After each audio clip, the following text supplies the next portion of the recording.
guys, now you are watching MC classes. चलिए आज मैं आप लोगों को टेंस बता रहा हूँ। अगर आप लोगों को टेंशन लगता होगा आज के बाद ये सारे टेंशन समाप्त हो जाएंगे। तो चलिए मैं आप लोगों को टेंस के बारे में बताता हूँ। ठीक है, तो देखिए बोर्ड की ओर ध्यान दीजिए। ठीक है, टेंस मीन्स क्या होता है? काल। टेंस मीन्स क्या होता है? काल। यानी इसको और तरह से लिखिए तो समय। टेंस हम लोगों को समय बताता है। क्या बताता है टेंस? हम लोगों को समय के बारे में बताता है। ठीक, किस समय में हम लोग चल रहे हैं। ठीक है, हम लोग कह सकते हैं टेंस कितने प्रकार के होते हैं? 3 प्रकार के। टेंस कितने प्रकार के होते हैं? 3 प्रकार के। एक होता है प्रेजेंट, एक होता है पास्ट, एक होता है future.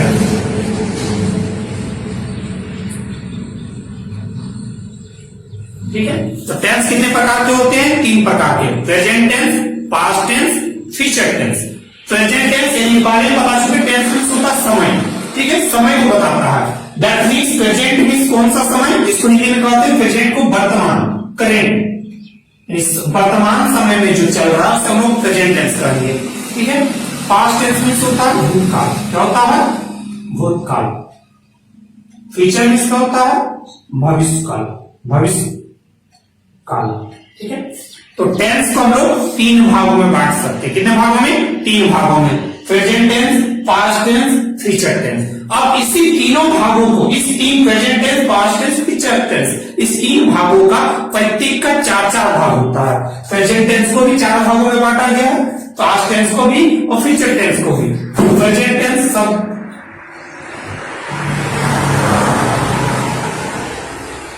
Indefinite tense, continuous,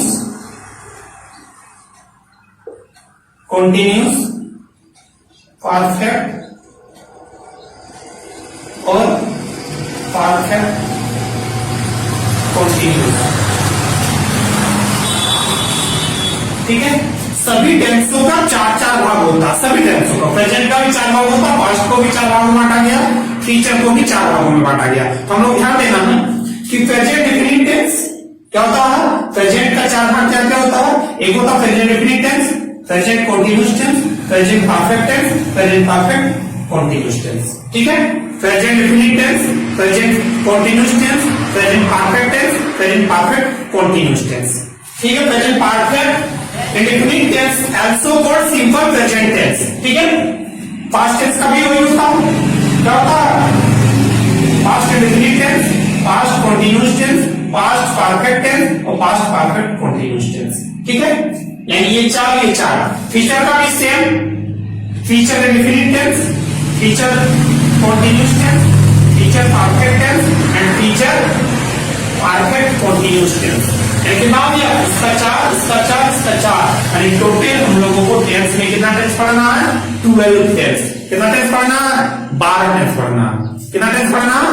12। Present tense का 4 भाग, पास्ट टेंस का 4 भाग, फ्यूचर टेंस का 4 भाग। टेंस को 3 भागों में बांटा गया, present tense, past tense, future tense.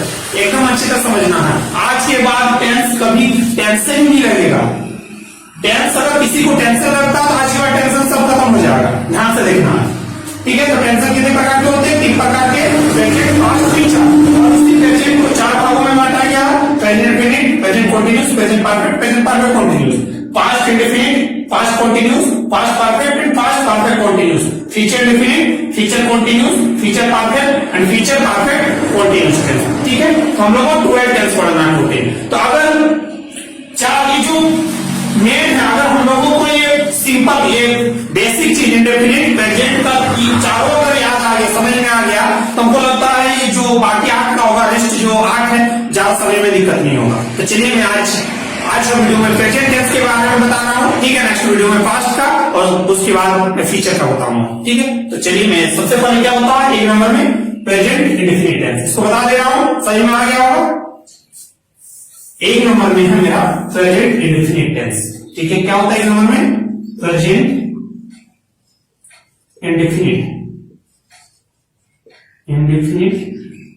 Tense. तो प्रेजेंट इंडेफिनिट टेंस को हम लोग हिंदी में कैसे कर सकते हैं? सिंपल प्रेजेंट टेंस से, प्रेजेंट इंडेफिनिट टेंस से जिस हिंदी वाक्यों के अंत में, जिस हिंदी वाक्यों के अंत में ता है पी है, पे है, ता हूं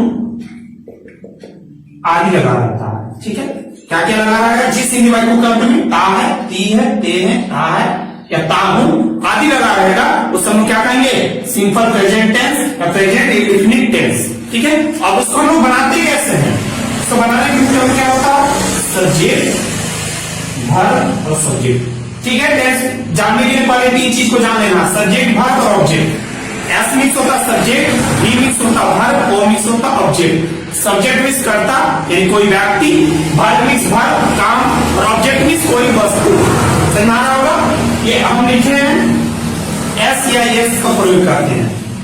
सब्जेक्ट वर्ब में एस या एस बताएंगे कि एस और एस क्या होता है। वर्ब में किसी वर्ब में एस लगता, किसी में एस, और क्यों लगता और कब नहीं लगता वो बताऊंगा मैं। ठीक, तो सबसे पहले क्या होता है? बनाने में सब्जेक्ट चुनेंगे। अगर सिंपल प्रेजेंट टेंस में कोई वाक्य रहता है तो इसको हम लोग ता है, ती है, ते है, ताहू अगर रहता तो उसको कहेंगे प्रेजेंट इंडेफिनिट टेंस। तो उसको बनाएंगे कैसे? सबसे पहले सब्जेक्ट, फिर वर्ब में एस या एस प्लस ऑब्जेक्ट।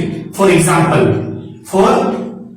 देखिए, जैसे मैं क्रिकेट खेलता हूं। क्या मैं क्रिकेट खेलता हूं? अगर कोई पूछे कौन सा टेंस है तो हम आराम से बता सकते हैं ये सिंपल प्रेजेंट टेंस या प्रेजेंट इंडेफिनिट टेंस है। क्यों?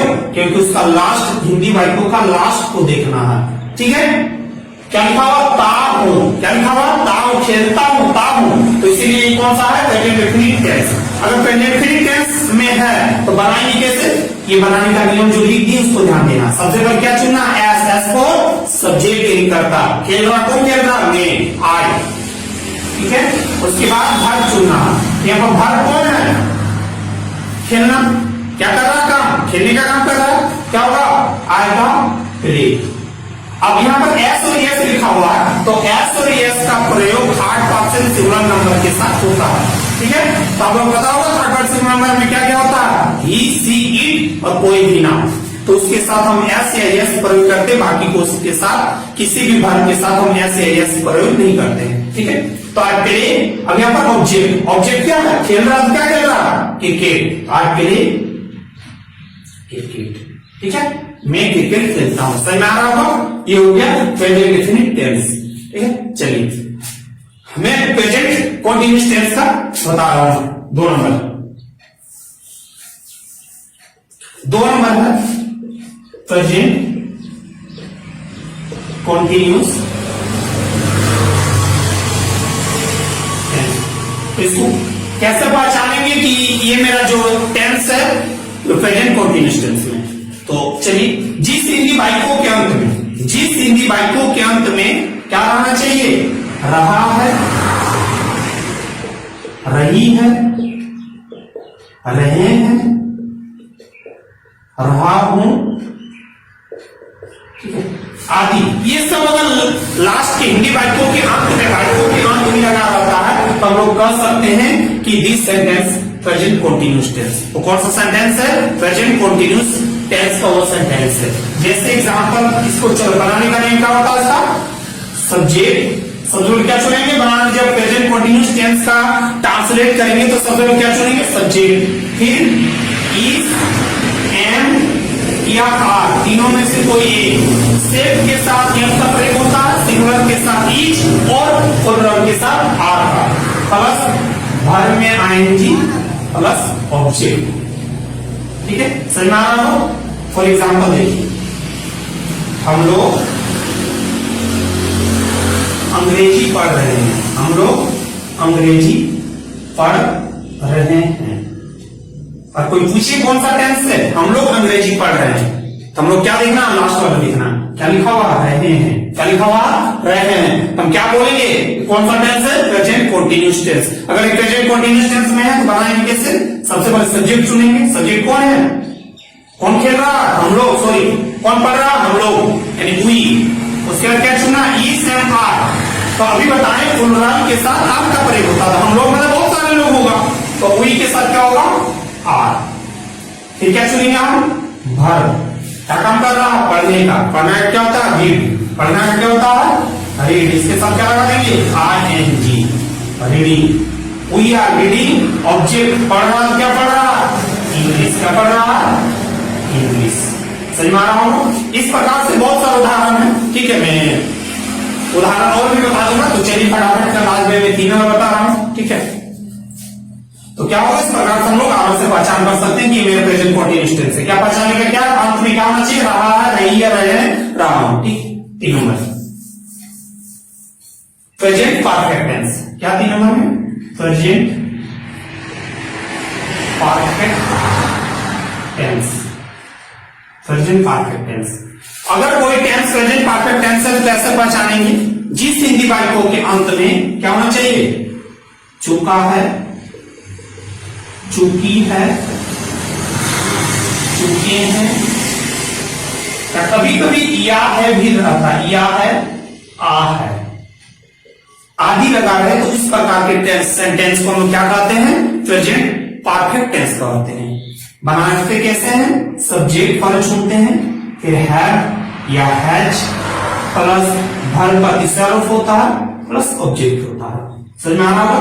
अगर प्रेजेंट परफेक्ट टेंस रहता कोई टेंस, कोई सेंटेंस, तो सबसे पहले हम क्या देखेंगे, चुका चुकी है, इसको देख लिए तो हमको पता चल जाएगा कि प्रेजेंट परफेक्ट टेंस है। अगर प्रेजेंट परफेक्ट टेंस है तो बनाएंगे कैसे, सब्जेक्ट चुनेंगे, फिर हैव या हैज, वर्ब का तीसरा रूप plus object. For example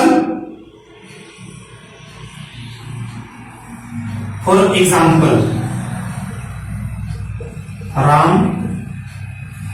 cricket खेल चुका है, राम क्रिकेट खेल चुका है। क्या हुआ, सब्जेक्ट चुना, सबसे पहले क्या चुना, सब्जेक्ट। सब्जेक्ट कौन खेल रहा है, क्रिकेट में राम, फिर हैव या हैज। तो थर्ड पर्सन सिंगुलर नंबर के साथ हैज का प्रयोग होता है और बाकी के साथ हैव का प्रयोग होता है। यहाँ क्या Ram third person singular number है, नाम है, उसके साथ क्या प्रयोग करेंगे, हैज। ये वर्ब का तीसरा, तो वर्ब क्या है, यहाँ पर वर्ब क्या है, खेलना। तो खेलना क्या होगा, पहले, लेकिन हमको पहले भी लिखना, वर्ब का तीसरा रूप लिखना, तो पहले का क्या होगा, प्लेड, फिर लिखना ऑब्जेक्ट। खेल रहा है, क्या खेल रहा है, क्या खेल रहा है, क्रिकेट, तो CRICKET, क्रिकेट। हम कह सकते हैं राम इज प्लेड क्रिकेट, ठीक है, समझ में आ रहा होगा। चलो और एक उदाहरण बता देता हूं उसका, या का आका, जैसे राम घर गया है, क्या क्या है, राम घर गया है। तो इसको कैसे पहचानेंगे कि ये सिंपल प्रेजेंट कंटीन्यूअस टेंस है, सॉरी प्रेजेंट परफेक्ट टेंस है। तो हम इसको कैसे पहचानेंगे, सबसे पहले हमको देखना है कि यहाँ पर क्या लिखा हुआ, वहां पर चुका चुकी तो नहीं लिखा हुआ, उसमें चुका चुकी नहीं लिखा हुआ है, तो क्या लिखा हुआ, या आ है। तो हम यहाँ पर आराम से देख सकते हैं, यहाँ पर क्या लिखा हुआ मेरा, या है। इसको भी हम कह सकते हैं कि ये प्रेजेंट परफेक्ट टेंस है। कौन सा टेंस है ये, प्रेजेंट परफेक्ट टेंस है। तो सबसे पहले क्या चुनेंगे हम, सब्जेक्ट। सब्जेक्ट कौन है, राम, फिर क्या चुना है या है, sorry third person singular number है राम, तो हम हैज लिखेंगे, राम हैज, फिर गया, राम घर गया है, तो गया का क्या होता है, गो का क्या होगा, तीसरा रूप गॉन, और ऑब्जेक्ट क्या है, हाउस, ठीक है। हम आराम से लिख सकते हैं कि ये मेरा क्या होगा, Ram has gone to house. तो इस प्रकार से हम लोग प्रेजेंट परफेक्ट टेंस को पहचान कर सकते हैं। चलिए चौथा नंबर देखते हैं, लास्ट, प्रेजेंट टेंस का लास्ट और अंतिम टेंस, ठीक है। क्या होता है अंतिम tense, present perfect continuous tense. क्या होता है, प्रेजेंट परफेक्ट कंटीन्यूअस टेंस। तो इसको कैसे पहचानेंगे, प्रेजेंट परफेक्ट कंटीन्यूअस टेंस के अगर हिंदी वाक्यों के अंत में रहा है, रही है, क्या होना चाहिए, रहा है, रही है, रहे हैं, आदि लगा रहता है।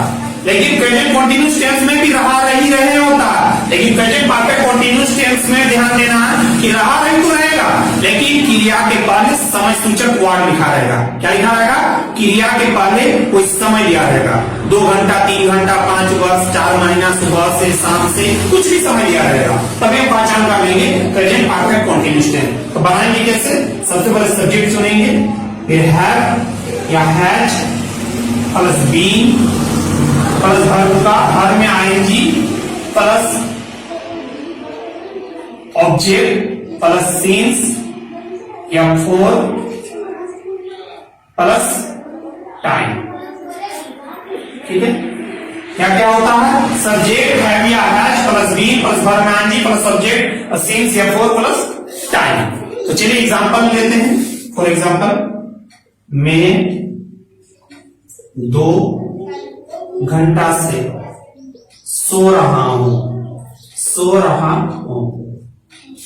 तो कैसे पहचानेंगे कि मैं 2 घंटा से सो रहा हूं? प्रेजेंट पार्टनर कंटीन्यूअस टेंस से रहा हूं लिखा हुआ, लेकिन प्रेजेंट कंटीन्यूअस टेंस में भी रहा लिखा रहा था। लेकिन ध्यान देना है, यहां पर कौन है? भर सोना। क्या है? भर सोना। तो सोना के बाद क्या था? 2 घंटा। ये 2 घंटा क्या है? मेरा समय है। तो अभी मैंने बताया कि उसमें पहचानने का एक ही नियम है कि उसमें रहा नहीं रहेगा, लेकिन भर के पहले कोई टाइम या कोई समय दिया रहता है। 2 घंटा 2 बस कुछ भी दिया रह सकता है। ठीक है, तो सबसे पहले क्या चुने हम लोग? सब्जेक्ट। सब्जेक्ट क्या है? आई। उसके बाद हैव या हैज, तो उसमें क्या प्रयोग करेंगे हम? हैव का। फिर बीइंग का, क्या प्रयोग करेंगे? बीइंग का। फिर भर में आईएनजी, तो भर क्या है? यहाँ पर सोना। तो क्या होगा? सोना। स्लीपिंग। क्या होगा? स्लीपिंग। फिर ऑब्जेक्ट क्या है? कहां सो रहा है पता नहीं, यहाँ पर ऑब्जेक्ट नहीं दिया हुआ, उसका लिखेंगे सिंस या फोर। यहाँ पर ध्यान देना है, सिंस और फोर का यूज कैसे करते हैं। अगर निश्चित टाइम दिया रहेगा, ठीक है, अगर निश्चित टाइम दिया रहेगा तो क्या प्रयोग करेंगे? सिंस। और फोर करते हैं अनिश्चित समय के लिए, मतलब मेरा कोई फिक्स नहीं है टाइम। जैसे यहाँ लिखा 2 घंटा से पढ़ा, ये फिक्स नहीं है टाइम। 2 घंटा कब से पढ़ रहा, यहाँ पर फिक्स टाइम नहीं है कब 2 घंटा से वह सो रहा है। 2 बजे से, न 3 बजे से, न 6 बजे से, कोई फिक्स टाइम नहीं है। इसलिए यहाँ पर क्या प्रयोग करेंगे हम? फोर का। क्या प्रयोग करेंगे? फोर। उसके बाद टाइम कितना बजे से, कितना घंटा से? 2 घंटा, यानी 2 आवर्स। ठीक है, समझ में आ रहा होगा? मैं 2 घंटा से पढ़ रहा हूं। I have been sleeping for 2 hours. Subject have या हैज, वर्ब में आईएनजी, ऑब्जेक्ट सिंस या फोर। समझ में आ रहा होगा? सिंस और फोर का यूज कैसे करते हैं? निश्चित समय के लिए सिंस, और फोर का प्रयोग अनिश्चित समय के लिए। ठीक है, तो चलिए प्रेजेंट टेंस पूरा कंप्लीट हो गया। नेक्स्ट वीडियो में आपको पास्ट टेंस बताऊंगा। ठीक है, अगर इस वीडियो को अच्छा लगा होगा तो सब्सक्राइब, लाइक और कमेंट जरूर करें। फिर मिलता हूं नेक्स्ट वीडियो में, तब तक के लिए जय हिंद, जय भारत।